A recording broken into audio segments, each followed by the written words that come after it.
Hey everyone, this is Penley-Ann Creations. How are you today? I hope you are having a beautiful day. Unlike me, my back is hurting, but it still is a beautiful day. Tuesday, 28th, 2021. We'll be welcoming October and pretty soon. Everyone, this tip is brought to you from conversation I was having with Janita on Sunday via email. So she was showing me her projects. She and I were both doing hats using the Loom, and she had me beat because she showed me some beautiful pumpkins she made. So I had surrendered to her. I was like, okay, that's it. I have nothing but hats to show. So, but she made beautiful pumpkins as well. So we had a conversation about closing up the hats and yarn and how to take yarn off the loom. So this Tip Tuesday is based on that conversation. It's another question that was given to me, and unfortunately I didn't write down the person's name and I cannot find it, though being that I've been doing so many videos and I am fortunate to get so many comments from everyone. But her question was, what do I prefer, knitting or crochet? Vice versa, it was crochet or knitting, or what was my favorite craft. I cannot remember that. I know you know who you are that asked me that question. I did not answer you. I did not give you a heart because it wasn't simple. So I need to prep that question, and that will be a Tip Tuesday. So that'll be coming from your lovely comment. All right, everyone, let's go down to the table. We're going down. We are going down. Okay. Now, people have asked me over the years, would I do a video on loom knitting, and I just always refer them to Loom a Hat. That's what I always did. I just referred them. Now, I am self-taught. I think Calvin said it was 7 or 8 years. I thought it was 10 that we took a road trip to New Orleans for him to get his 33rd degree. And if you don't know what that is, that's a Masonic degree. And on the road trip, I just needed something to do. And at the time I did crochet, but I was not looking for yarn to crochet, and I went into the craft area and I saw this. Matter of fact, it wasn't this, it was the scarf, the one to make scarves with. And I just was intrigued about it, and I never saw it before, and I bought it. Picked up some yarn and started working with it. Over the years, I found out that some things I was doing wrong, and I was able to correct them. And a couple of years after I found this, I found Loom a Hat. I think I had some questions. I don't know what they was, so I was trying to find out some things. I have made maybe 1 or 2 of her patterns. I do not make her patterns because I sell my hats, and I like to keep things as simple as possible, so I can produce more of my hats. But I did go to her for some information regarding the looms, because if you look at this and you look at somebody's head and you want to put it on top and it's like that doesn't fit you, that's not how this works. It's a number of pegs, and each pegs determine the size of hat that it will make. Now I do have one bigger than this, and it's the yellow one that I prefer to work with, but that is for large to extra large. Mainly I do that for men or plus size people, and that's my favorite to use. This is not my favorite, but this loom fits a medium, possibly a large it can fit too. So that's where I learned some of the basic information, and that's why I refer people to her, because you need to have a foundation of any craft you work with so you have a better understanding. So if you're not familiar with loom or hat, and you want to get into looming hats and all kinds of things, that's a great site. I'm quite sure there's other sites out there, but if you go back maybe 2 years, you should be able to see some basic stuff, and that's what you need. You need to understand the basic, what are these things used for, each size is used for, and that's what I learned. Because at the beginning I was just making scarves, and then I started making the hats, and I had all different types of lattice in my hats, and I wind up correcting that on my own. I didn't know too much about YouTube back there. Had I would have known it, I probably would have 1 million subscribers, because I have been doing these crafts for many years. That's why I said when I got the Cricut Maker 3, I already had the Cricut Explorer, just the Cricut Explorer, and that's the first machine they put out. That's the very first machine they put out. So I've been doing this stuff, putting names on glasses for many years, but I wish I would have known that it was YouTube and to do videos. I would have just been rich by now. So I'm rich in love from all of my subscribers. That's it. All right, let's get started here, everyone. Now, I'm not going over the, how to start a hat and all this other stuff. The main thing that was discussed, two of the main points that was discussed is the hat is, see if you stretch this out like that, you see all that in here?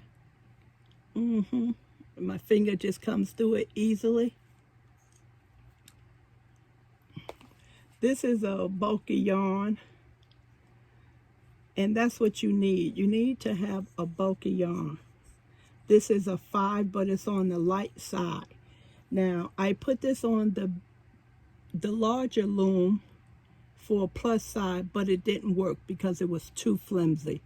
I can sell that, but I have to sell that at a reduced price and put a note on it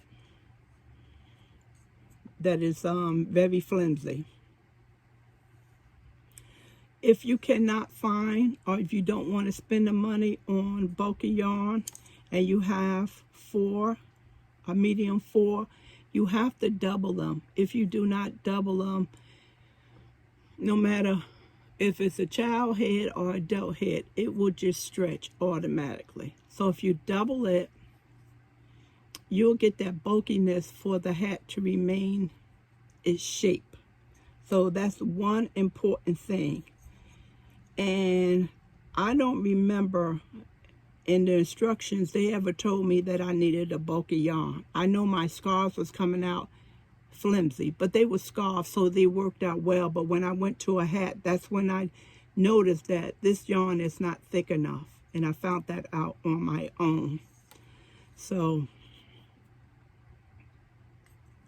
now, another way that you can stretch out the yarn and cause the hat to be flimsy or two spaces is you take the yarn and you pull it like this, see? And then you go over, you pulling it, see? That right here, that is going to cause a lot of space right here, see? You pull it out so you can get it over here with no problem. That is definitely going to cause a problem in your work, and you will definitely see it. I do not work this way. I find this to be awkward, and I have a hard time getting the yarn this way. Okay, so this is not a way I take it off the loom. I take it off this way because I have more speed and control. So I'm able to get the hook under the yarn, and I'm able to keep it close to the peg, see? Close to the peg. And I just make sure it slides over the peg. I do not want this yarn, I want this yarn to continue to touch the peg. And just slide it over. If I wasn't doing this for video, it would come out, it would be a lot faster. So you just keep that pick on top of the peg and let it glide over. That ensures you that you don't get any lattice, which would be holes. These are not considered really holes. It's just stress because it's on the loom. That doesn't mean anything right here. But if you pull it, you will create lattice on its own.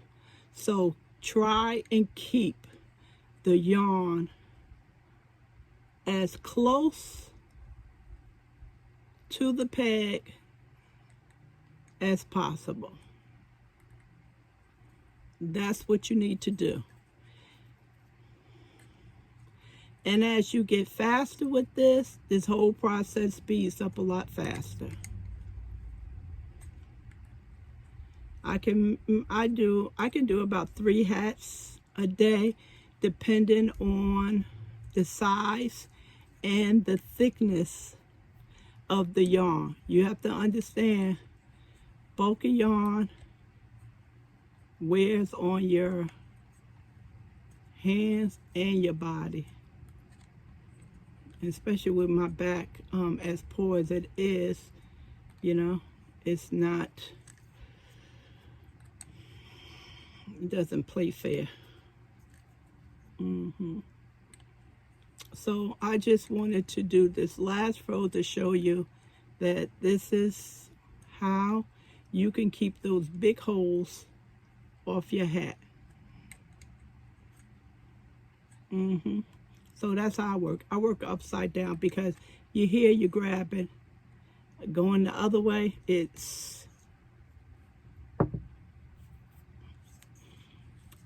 doesn't work for me, okay? So, push them all down. We're gonna start the process of taking this off. On your loom, you should have a starting point where you started at, whether you mark it like I did or you put a stitch marker up here. I don't lose a stitch marker because it doesn't work for me. It's all over the place. So I mark it right there. Now, it's 2 ways you can take your stitches off the loom. You can do it this way, which is the knit way. You wrap it right here, and you can take it off. I don't like that one. What I do is just wrap it around one time. You know it's one time because you can see it. Okay, and then I just do a little extra. Some people ask you to wrap around 2 times. You do not need all that. It's just a waste of yarn. So it's maybe from here to the back. Just wrap it and cut the yarn. Now, what you would notice is that as you take in the yarn off the peg, after you, as you are taking the yarn off the peg, you're going to notice that it's going to start pulling. And it looks like you're not going to have enough yarn, you know, to continue to take it off. But you will. As you proceed down, you'll get the extra yarn back, your string. You'll get that back. You'll see what I mean. This is for bulky yarn. You're going to need an ice like this one. This has been to the ringer. I already broke one, and I was like, last night I said I need to get another set of these. I really don't lose my tools, but this, I broke one. And so that's why I need to get extra in case this one breaks and I won't have any, because this doesn't go through your standard needle that comes with the Loom tapestry needle. All right, let me put this back on. So this is a lot of fun. I like doing this and watching TV. Now, this step is very important because it has something to do with when you start taking, can you see? I hope so. When you start taking, now, when I take it off, I do not go this way. I go this way, okay? And it's only awkward because I'm filming and I'm not in my perfect element. Okay, so my suggestion is for you to take one stitch off at a time and make sure that everything lines up nice and neat in a row. Because sometimes it get twisted and it will become a problem when you have to take this off of the loom. As you see now, some of the yarn has dissipated because it's pulling. See how it's pulling? So it'll look as if you didn't cut enough. But once it separates, it'll give you that yarn back. Okay, so we just gonna continue to work around. I have one arm through my tripod, this one right here, and it's awkward. Okay.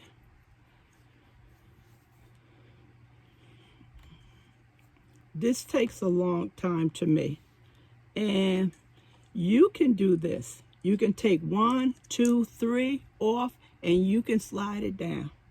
You can do that. I don't do that because I experience the stitches not lining up. And this is what I mean by lining up.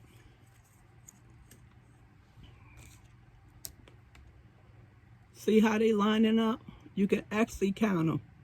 1, 2, 3, 4, 5, 6, 7. They lining up nice and neat. And it's going to make a big difference when you cinch the hat together. All right, everyone, let me see if I can move this over just a little bit because I need to get through this because it's going to take too long. you don't need to be, if you know how to do this, you don't need to be shown this, but try and do one stitch at a time.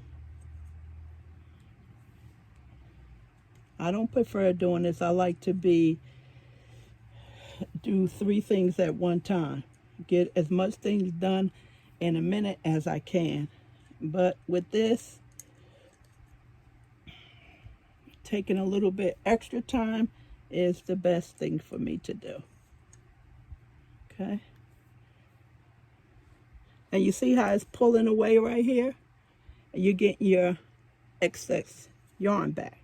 And that's why when you finish, you're going to say, why did I cut all that? Because you needed to cut it because in the beginning, it pulls the yarn from you. I know you probably can't, split the yarn. You probably cannot see it that well. And I showed you what I was doing. So I just want to go ahead and get this off here.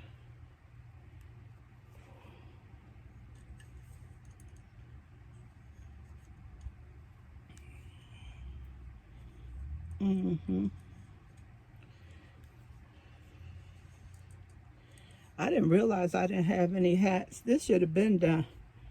I should have been done with these hats when September came in. I am starting to make hats. Calvin told me I didn't have that many hats. I didn't even have 5 hats. So I've been working hard to make hats because that's one of my hustles. Bulky yarn is expensive. So when I see it on sale at Michael's or Lion Brand, the Dollar Tree, I usually pick it up because where I sell my stuff at, as no one's going to pay $25 for a hat. Maybe a man because those hats are usually larger. But the average woman in the area that I am in, they haggle so much. So if I get yarn for $1, $2, then I am in business. Okay, off the loom. And everything is nice and straight. Okay, so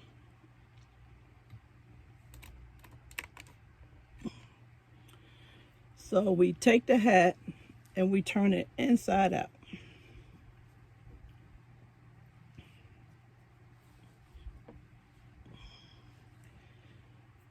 It doesn't matter. It's no seams on the side or anything. You turn it inside out. And then what you start doing is you start gathering the hat by pulling it. Take your time. If you're pulling it and you find out that it's not moving, just stretch it back out. It means that a stitch got in front of another stitch. That's why I like to take stitches out one at a time. This is actually where you start. If you want to put a pom-pom in, this is where you put your pom-pom in. The string go down in here and then you cinch it, okay? But we're not doing a pom-pom. Okay, you pull it really tight. Be careful because you don't want to snap the yarn. See that? Where's the camera? Here, see? Basically no hole. I can get this in, of course. All right? And that's what you want to do. You want to pull it hard. And I grab it like this so it doesn't go anywhere. And what I do is I just concentrate going around here. I sew going around to keep it nice and tight. It's no seams to this, so it's no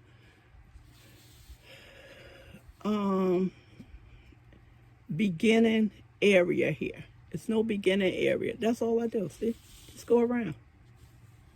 You will see it. You do not go in here. Do not go in there, because if you go in there, you're going to see the yarn on the finished part of the house. Do not not house. You do not go in here. Okay, you just continue to go around. And then at some point, you want to just put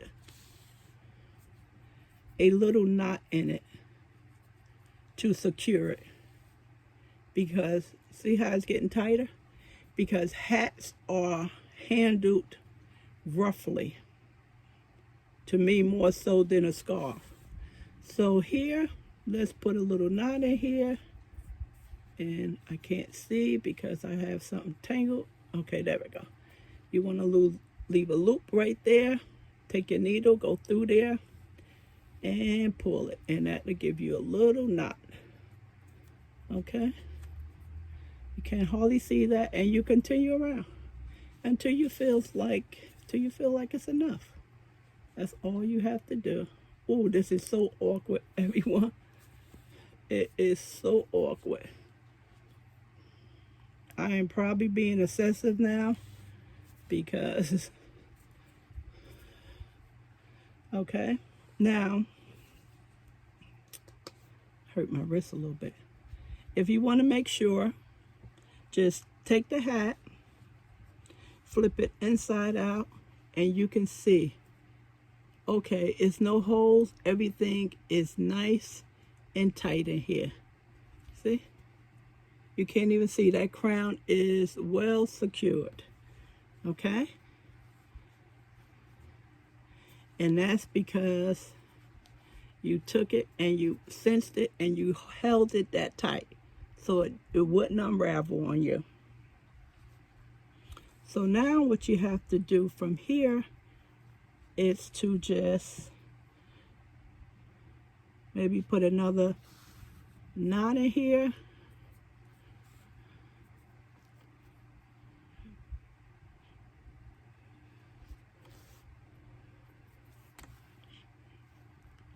And that's it. What is that here? And that's it. And just cut it a little bit. I don't like how that looks. No, I need to hide this a little bit more, everyone. I don't like how that looks. I don't like to cut where a knot is at. Don't you dare tangle up on me. Sometimes that happens. Nope. Okay, there you go. Got it out. This is nothing. This is just hiding that knot. That's all it is. And then I can snip it.